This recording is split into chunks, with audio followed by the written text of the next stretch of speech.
दोस्तों, स्वागत है आपका मेरे YouTube चैनल इंग्लिश बाबू पर। और आज मैं फिर हाजिर हूँ आपके साथ एक नई स्टोरी लेकर। और दोस्तों, आज जो स्टोरी मैं आपके लिए लेकर आया हूँ ये एक मॉरल स्टोरी है, बहुत ही इंटरेस्टिंग स्टोरी है। और कई दिनों से आप लोगों के कमेंट्स आ रहे थे, सर आप कोई लंबी स्टोरी लाइए, तो आज मैं थोड़ी सी लंबी स्टोरी लाया हूँ। उसके अलावा दोस्तों, आप लोग चाहते थे कि कोई ऐसी स्टोरी लाई जाए जहाँ पर एडवांस लेवल के वर्ड मीनिंग आपको सीखने को मिले।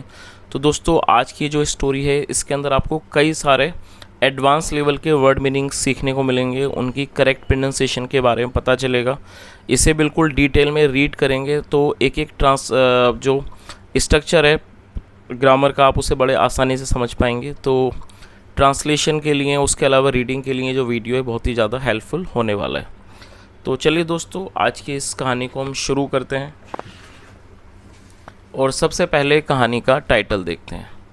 कहानी का टाइटल है the frog and the serpent. क्या मतलब हुआ? फ्रॉग मतलब मेंढक और सरपेंट का मतलब होता है सांप। The frog and the serpent मतलब कि मेंढक और सांप। तो दोस्तों, ये आज की इस कहानी का टाइटल है, शीर्षक है, और बहुत ही इंटरेस्टिंग स्टोरी है। आपको इसमें बहुत कुछ सीखने को मिलेगा। तो मेरी आपसे रिक्वेस्ट है, आप कॉपी नोटबुक और पेन लेकर बैठें, क्योंकि यदि आपको कोई भी नया वर्ड मिले या फिर नया स्ट्रक्चर मिले तो आप उसे नोट भी ज़रूर करें। तो चलिए इसको शुरू करते हैं।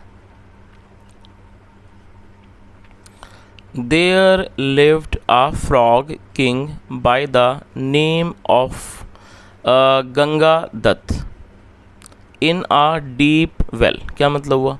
दोस्तों, ये जो हमारा वाक्य है ये पास्ट इंडेफिनिट का अफर्मेटिव वाक्य है। और जब हम पास्ट इंडेफिनिट में अफर्मेटिव का वाक्य बनाते हैं तो वहाँ वर्ब की सेकंड फॉर्म लगाई जाती है। लिव मतलब रहना, और ये सेकंड फॉर्म है। There lived a frog king by the name of Gangadatta in a deep well. और डीप मतलब गहरा, वेल मतलब कुआं। एक गहरे कुएं में एक गंगदत्ता नाम का मेंढकों का एक राजा रहता था। His subjects and other relatives too lived in the same well. क्या मतलब हुआ? दोस्तों, सब्जेक्ट का मतलब प्रजा होता है और रिलेटिव मतलब रिश्तेदार। हिज सब्जेक्ट्स मतलब जो उसकी प्रजा थी, एंड अदर रिलेटिव्स और अन्य रिश्तेदार जो थे, रिलेटिव्स। टू मतलब भी, too lived in the same well मतलब कि उसकी प्रजा और उसके अन्य रिश्तेदार भी उसी कुएं में रहते थे। चलिए आगे देखिए। The relatives had an evil eye on his throne and often created problems for the king frog। क्या मतलब हुआ? The relatives had an evil eye on his throne। throne मतलब सिंहासन, मतलब जो रिलेटिव थे, जो रिश्तेदार थे, had an evil eye on his throne, उनकी उसके सिंहासन पर, evil eye मतलब कि बुरी नज़र, उसके सिंहासन पर बुरी नज़र थी। and often created problems, often मतलब अक्सर, और क्रिएट मतलब पैदा करना, उत्पन्न करना। ऑफन क्रिएटेड प्रॉब्लम्स, और वो अक्सर मतलब कि समस्याओं को उत्पन्न करते थे, पैदा करते थे। फॉर द किंग फ्रॉग, राजा मतलब मेंढक राजा के लिए वो अक्सर परेशानियां पैदा करते थे, समस्याओं को उत्पन्न करते थे। चलिए आगे देखिए।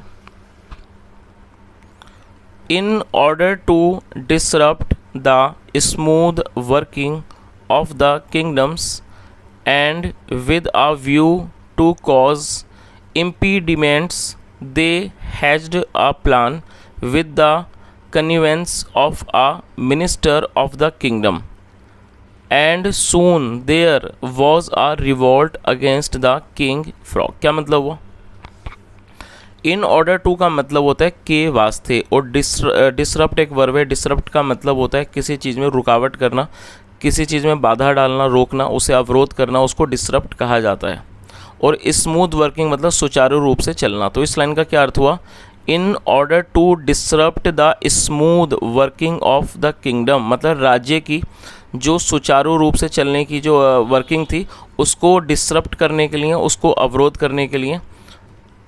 And with a view to cause impediments. दोस्तों, इम्पीडिमेंट्स का मतलब होता है बाधा, और एक बाधा उत्पन्न करने के लिए दे हैज्ड अ प्लान, हैच मतलब बनाना, दे हैज्ड ए प्लान, उन्होंने एक योजना बनाई, with the connivance of a minister. और दोस्तों ये जो वर्ड है कनाइवेंस, ये एक नाउन है, आप इसे नोट कर लीजिए। इसका मतलब होता है मिली भगत। इसकी स्पेलिंग है CONNIVANVANCE, और इसकी जो करेक्ट प्रोनाउंसिएशन है वो है कनाइवेंस। तो क्या मतलब हुआ, with the connivance of a minister, मतलब एक मिनिस्टर मतलब मंत्री की मिली भगत से, राज्य के एक मंत्री की मिली भगत से, एंड सून और जल्दी ही, देयर वॉज अ रिवोल्ट। और दोस्तों रिवोल्ट को आप नोट कर सकते हैं, रिवोल्ट एक वर्ब है, साथ में नाउन भी है, यहाँ इसे नाउन के रूप में प्रयोग किया गया। रिवोल्ट मतलब विद्रोह, और जल्दी ही एक विद्रोह हुआ against the king, against the king मतलब कि राजा के खिलाफ, राजा के विरुद्ध, against the king frog. The king frog somehow managed to subdue the revolt, but he was very unhappy। क्या मतलब हुआ दोस्तों, सबड्यू का मतलब होता है किसी चीज़ को दबा देना, किसी चीज़ को वश में कर लेना। The king frog somehow manage to subdue the revolt, मतलब जो राजा था, कि मतलब मेंढक राजा था, वो किसी भी तरह से उस रिवोल्ट को, मतलब उस विद्रोह को दबाने में वो सफल हो गया। But he was very unhappy, लेकिन वो बहुत ज़्यादा नाराज़ था, बहुत ज़्यादा नाखुश था। ही टुक अ वो, और वो का मतलब होता है शपथ, प्रतिज्ञा। ही took a vow to take a revenge and teach them the lesson of their life. क्या अर्थ हुआ दोस्तों, इसमें कुछ वर्ड मीनिंग आप इसे नोट कर लीजिए। वो का मतलब होता है प्रतिज्ञा, शपथ, और रिवेंज एक नाउन है जिसका मतलब होता है बदला। ही टुक अ वो, उसने एक प्रतिज्ञा ली, उसने एक मतलब कि उसने कसम खाई, या कह सकते हैं उसने प्रतिज्ञा ली, टू टेक अ रिवेंज, एक बदला लेने की, एंड टीच दैम, और उनको सिखाने की, the lesson of their life, मतलब उनके जीवन का एक सबक सिखाने की उनको, और उनसे बदला लेने की उसने एक प्रतिज्ञा ली। तो दोस्तों यहाँ तक आपको ये कहानी अच्छे से समझ आई गई होगी कि एक गहरा कुआं था जहाँ पर एक मेंढक राजा रहता था, और वहाँ उसके रिश्तेदार, उसकी प्रजा भी रहती थी, लेकिन जो उनमें से कुछ लोग थे, उसके जो रिलेटिव्स थे, वो उनकी बुरी नज़र थी उसके सिंहासन पर, और वो अक्सर उसके लिए कुछ कोई ना कोई समस्या उत्पन्न करते थे, ताकि जो राज्य का जो काम है वो सुचारू रूप से ना चल सके। और उन्होंने इस तरह से एक मिनिस्टर, एक मंत्री के मिली भगत से उन्होंने एक विद्रोह कर दिया, और जो राजा था उसने उस विद्रोह को किसी तरह से दबा दिया, लेकिन उसने फिर एक शपथ ली, उसने प्रतिज्ञा ली कि वह उन लोगों को एक सबक सिखाएगा। चलिए आगे देखिए। वन डे, एक दिन, he came out of the well, come की सेकंड फॉर्म में came, he came out of the well मतलब वह एक दिन वह कुएं से बाहर आया, with the help of iron chains. कैसे बाहर आया, with the help of iron chains मतलब लोहे की जंजीरों की मदद से, हैंगिंग जो कि टंगी हुई थी, on the walls, on the walls of the well मतलब कि जो कुएं की दीवारों पर लोहे की चैन टंगी हुई थी, उनके सहारे से, उनकी मदद से वो कुएं से बाहर आया। ही हेडेड स्ट्रेट, और हेड, और दोस्तों हेड का मतलब होता है सर, और हेड का मतलब एक वर्ब है इसका अंदर जाना, और ये सेकंड फॉर्म है। ही हेडेड अगे स्ट्रेट मतलब वो सीधा गया, towards the hole of a big black serpent मतलब वो सीधा एक काले बड़े सांप के बिल के पास गया, विच ही हैड सीन अर्लियर जो उसने पहले देखा था। चलिए आगे देखिए। Keeping himself at a considerably safe distance, keep मतलब रखना, और कंसिडरेबली सेफ डिस्टेंस का मतलब हो गया एक मतलब कि पर्याप्त सुरक्षित दूरी, मतलब अपने आप को एक पर्याप्त सुरक्षित दूरी पर रखते हुए। King frog called out to the serpent मतलब ये जो किंग फ्रॉग था, मेंढकों का जो राजा था, उसने उस सांप को बुलाया, उसको पुकारा।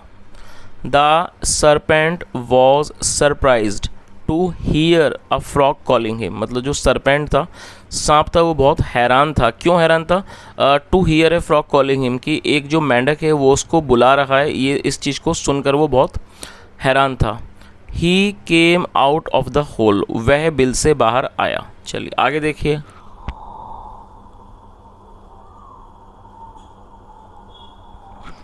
आई wish to be your friend said the king frog. I wish to be your friend मतलब कि मेरी आपका दोस्त बनने की इच्छा है। सैड द किंग फ्रॉग, मेंढकों के राजा ने कहा, मेंढक राजा ने कहा।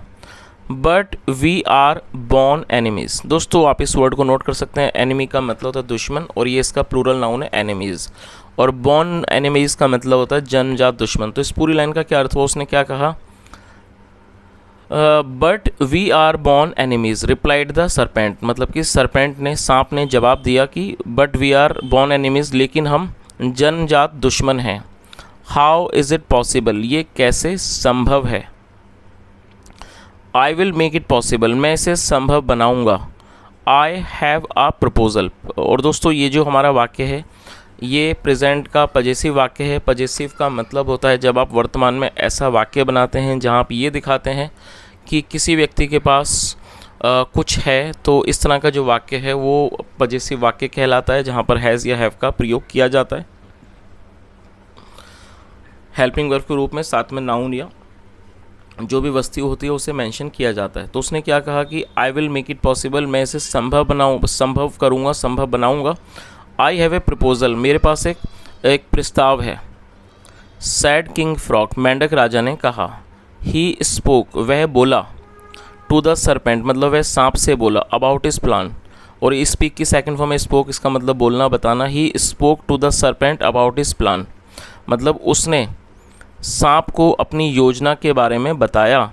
एंड टोल्ड हिम, और उसको कहा और उसको बताया। That he was bent upon, और दोस्तों आप इस वर्ड को नोट कर सकते हैं, बहुत अच्छा वर्ड है। बेंट अपॉन का मतलब होता है किसी चीज़ के लिए आतुर होना, किसी चीज़ पर तुला होना, उतारू होना। तो उसने क्या कहा कि that he was bent upon, मतलब वह he was bent upon teaching his relatives a lesson, उसने उसे बताया कि वह अपने रिश्तेदारों को एक सबक सिखाने के पे उतरा हुआ है, मतलब इस चीज़ पर वो बिल्कुल तुला हुआ है।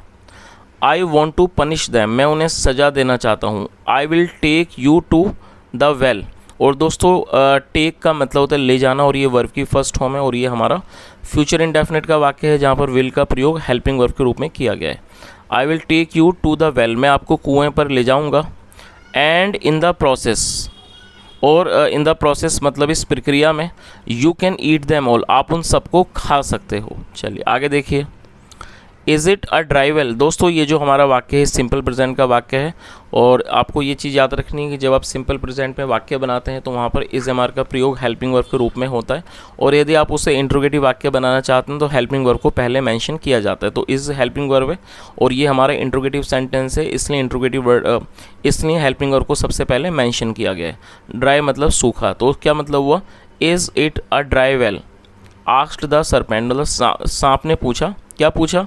Is it a dry well, क्या वो सूखा कुआं है? चलिए आगे देखिए। तो क्या मतलब उसने क्या पूछा? सांप ने पूछा is it a dry well, क्या वो सूखा कुआं है? There is not much water in it, मतलब कि उसमें अधिक पानी नहीं है। सेड द किंग फ्रॉग, मेंढक राजा ने कहा। हाउएवर, हालांकि, you need not worry, however हालांकि, यू नीड नॉट वरी, आपको चिंता करने की ज़रूरत नहीं है। There is a nice hole in the wall of the well, क्या मतलब हुआ? और होल का मतलब होता है छेद या फिर बिल। उसने क्या कहा कि there is a nice hole in the wall of the well, मतलब कुएं की दीवार में एक अच्छा छेद है, बिल है। A little above the water level, a little above the water level में पानी की सतह से थोड़ा सा ऊपर कुएं की दीवार पर एक अच्छा छेद है। You can eat my relatives frogs, आप मेरे जो मेंढक रिश्तेदार हैं उन्हें खा सकते हो। एंड रिटायर इनटू इट, और उसमें आराम कर और उसमें मतलब रिटायर कर सकते हो, उसमें विश्राम कर सकते हो। टू टेक रेस्ट, और उसमें आप वहाँ पर रुक सकते हो आराम करने के लिए। चलिए आगे देखिए। ओके ठीक है।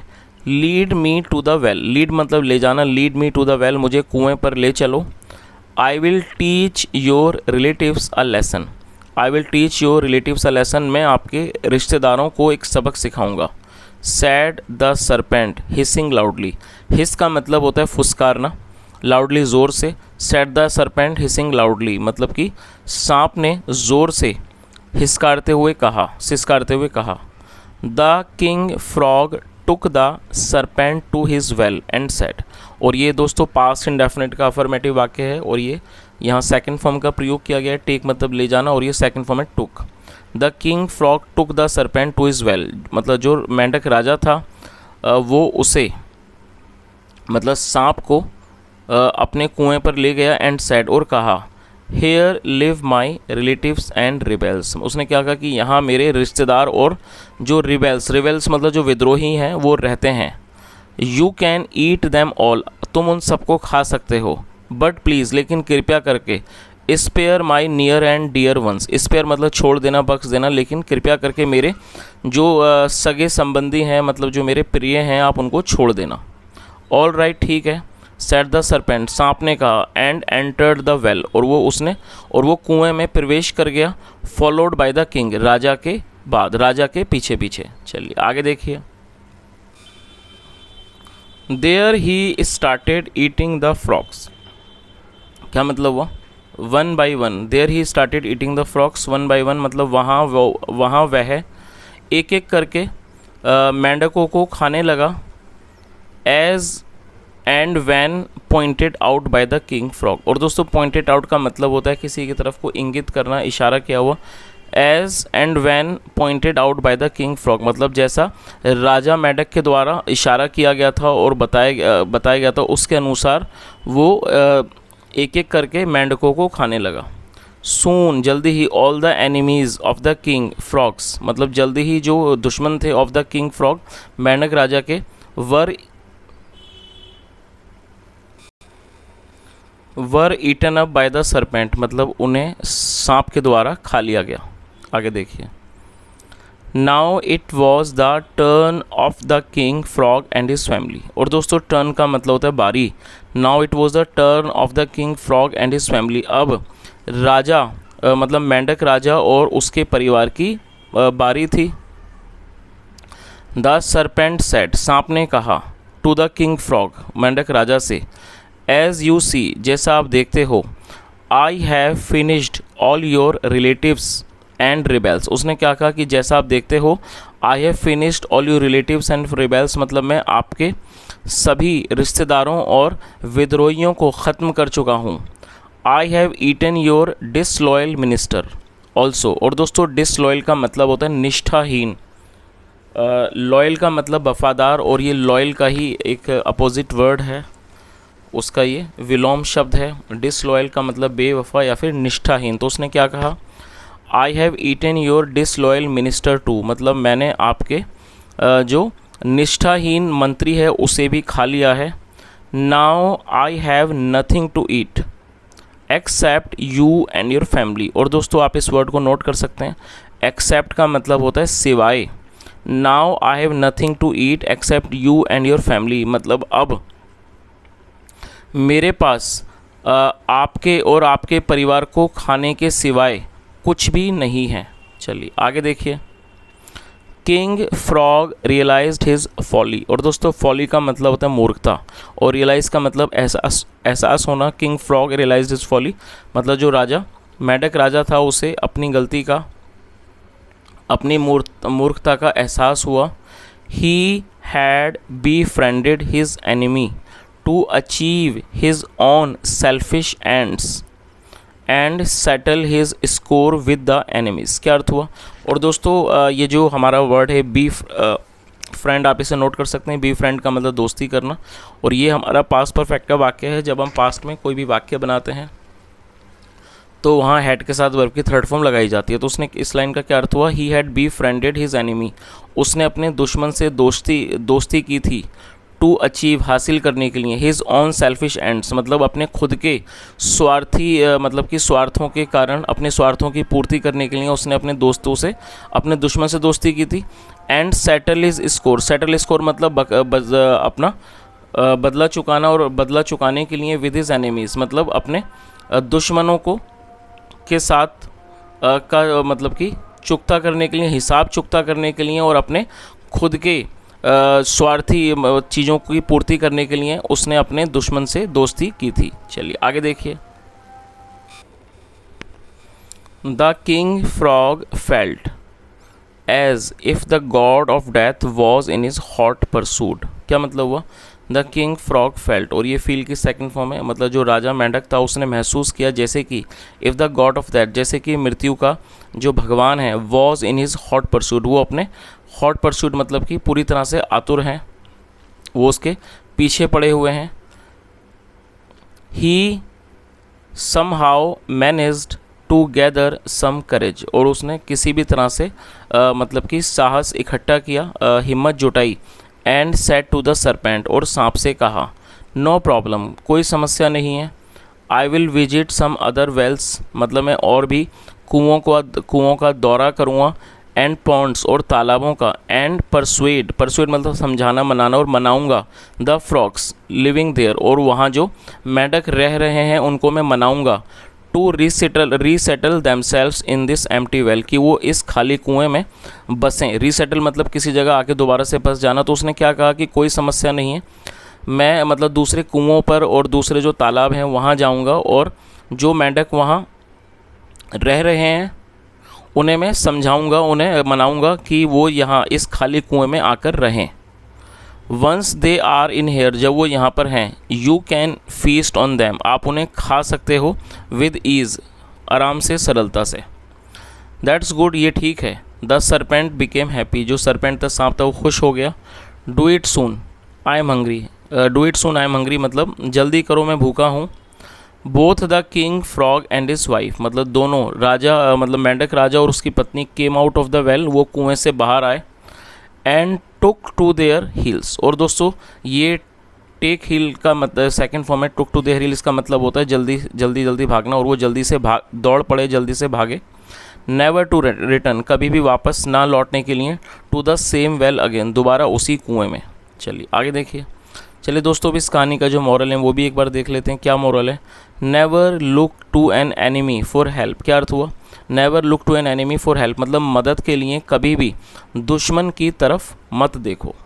चलिए, तो दोस्तों ये आज की एक छोटी सी स्टोरी थी, लेकिन इस कहानी का जो मॉरल है बहुत ही अच्छा है। जैसा हमने इस कहानी में देखा कि वो जो मेंढक राजा था उसने सांप से अपने ही लोगों को मारने के लिए, अपने ही रिश्तेदारों को और अपनी ही प्रजा को मारने के लिए एक सांप को बुलाया, और सांप जो है वो उसका जन्मजात दुश्मन था। लेकिन जब सांप ने उनको खा लिया उसके बाद वो मेंढक को भी और उसके परिवार को भी मारना चाहता था। फिर जाके उसे एहसास हुआ कि किसी भी तरह से अपने गलत लक्ष्यों को या फिर अपने स्वार्थ के कारण कभी भी दुश्मनों से दोस्ती नहीं करनी चाहिए। तो दोस्तों ये आज की छोटी सी कहानी थी, और अब मैं आपको 2 वर्ड देता हूँ, आपको उनका यूज़ करके 2 वाक्य बनाने हैं। आप उन वर्ड्स को नोट कर लीजिए। पहला वर्ड है बी फ्रेंड। बी फ्रेंड का मतलब होता है दोस्ती करना। आपको इस वर्ड का ये एक वर्ब है और मैं आपको इसकी मीनिंग बता चुका हूँ। बी फ्रेंड मतलब दोस्ती करना, ये वर्ब है। आप एक वाक्य बनाएंगे और उस वाक्य में इस वर्ब का प्रयोग करेंगे। और दोस्तों दूसरी वर्ब है करेज, COURAGE, करेज। दोस्तों ये एक नाउन है, ये संज्ञा है जिसका मतलब होता है साहस। तो आप इस एक वाक्य बनाएंगे और उस वाक्य में इस शब्द का, इस वर्ड का प्रयोग करेंगे। और दोस्तों आप इन दोनों सेंटेंसेस को बना के कमेंट बॉक्स में ज़रूर बताएं। यहाँ तक सुनने के लिए thank you so much. Have a nice day and bye.